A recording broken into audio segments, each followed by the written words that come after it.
नमस्कार विद्यार्थी मित्रांनो, मी प्राध्यापक मिलिंद गायकवाड. यश अकॅडमीमध्ये आपलं मनपूर्वक स्वागत. आपणा सर्वच विद्यार्थ्यांना माहीत आहे की सध्या 11वीतून 12वीमध्ये प्रवेश घेण्यासाठी जे मॅन्युअल आपण म्हणूया, युजर मॅन्युअल म्हणजे वापरकर्त्यांसाठी जी पुस्तिका तयार केलेली आहे, त्यामध्ये मी सांगितलं की सध्या फक्त आणि फक्त सन 2025-26 या वर्षामध्ये इयत्ता 11वीमध्ये ऑनलाईन पद्धतीनं जर प्रवेश घेतला असेल आणि त्या विद्यार्थ्याला आता 12वीमध्ये दुसऱ्या कॉलेजमध्ये प्रवेश घ्यायचा असेल किंवा बदल करायचा असेल, तर त्याच विद्यार्थ्यांच्यासाठी फक्त ही प्रक्रिया सध्या चालू आहे. आणि मग प्रश्न बऱ्याच विद्यार्थ्यांनी विचारला की सर आमचं काय व्हायचं, आम्ही इतर बोर्डाकडून आलेलो आहे, मग CBSE असेल, ICSE असेल, IB असेल, NIOS असेल, ही काही वेगवेगळी बोर्ड्स असणारी आहेत, त्यातून काही विद्यार्थी 11वीतून थेट 12वीला येणारी आहेत किंवा काही परराज्यातून काही मुलं येणार आहेत 11वीतून 12वीसाठी या स्टेट बोर्डच्या संलग्न उच्च माध्यमिक विद्यालयामध्ये, किंवा काही असे विद्यार्थी आहेत की ते आश्रमशाळेचे असतील किंवा सैनिक स्कूलचे असणारे आहेत किंवा रात्रशाळेचे असणारे आहेत. या विद्यार्थ्यांना सुद्धा 11वीतून 12वीला स्टेट बोर्डकडं यायचं आहे ऑनलाईन पद्धतीनं.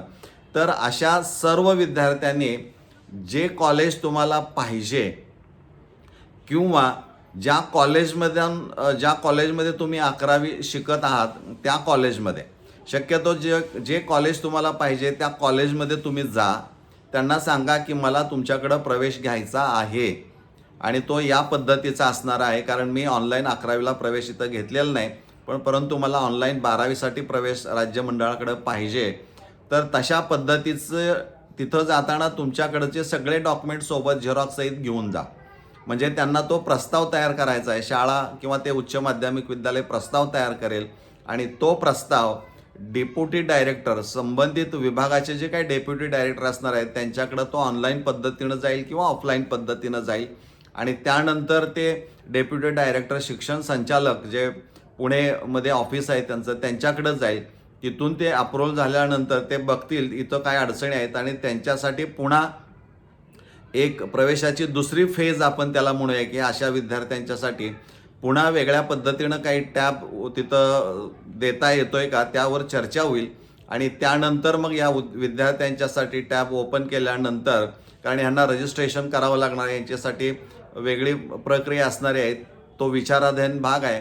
त्यामुळं ऑफलाईन पद्धतीनं म्हणजे तुमचे सगळे अर्ज मागवून घेऊन ते अर्ज सादर करायचे आहेत डेप्युटी डायरेक्टर टू शिक्षण उपसंचालक, आणि त्यानंतर मग पुढची प्रोसिजर चालू होईल. या विद्यार्थ्यांच्यासाठी तूर्त आता थांबावं लागणार आहे. पण तुम्ही ज्या उच्च माध्यमिक विद्यालयामध्ये प्रवेश घेऊ इच्छित आहेत त्या कॉलेजमध्ये जाऊन तुम्ही सांगा मला इथं प्रवेश घ्यायचा आहे, त्या पद्धतीनं ते अर्ज तुमची माहिती सगळी भरून घेतील.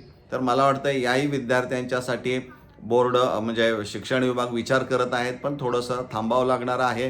परंतु तुमचा विचार केला जाणार हे 100% सत्य असणारं आहे.